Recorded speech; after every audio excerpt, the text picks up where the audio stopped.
It's that the Netflix Marvel series is so confident of its identity and what it stands for. This isn't just a show about a hero, it's about a community.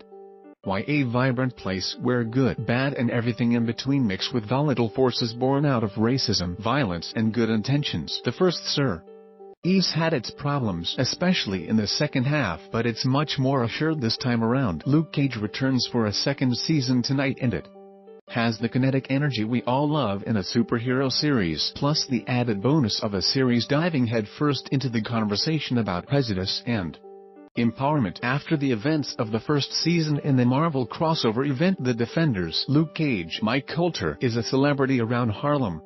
Nike is waving sponsorship money, women ogle him in the street and kids stop to ask for selfies. He's even being tracked by a crowdsourced Harlem's hero app. Luke doesn't quite know how to deal with this newfound fame or what it means to be someone's hero. What he does know is he needs to stop Ares villain Mariah "Nee" Stokes Dillard Alfre Woodard from going through with a gun deal that will flood Harlem streets with dangerous weapons.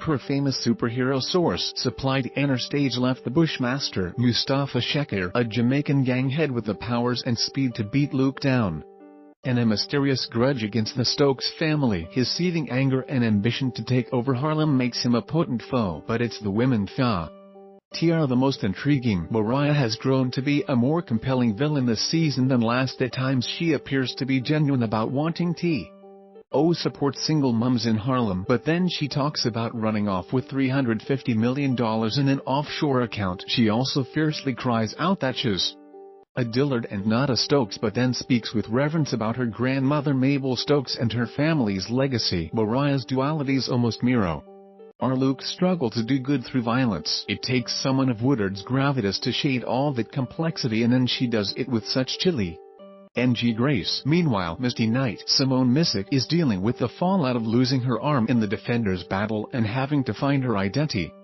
again while coming to terms with her disability. Her fight is as much with herself and that bottle of Black Label as it is with the police force or the Crims. But it's not long before she gains the metal arm. The character is synonymous within the comics, and when she does PHWOAR, watch out. Mist Y and Luke also have a great chemistry when they team up to battle weary lieutenants who have seen it all but still believe in a better world.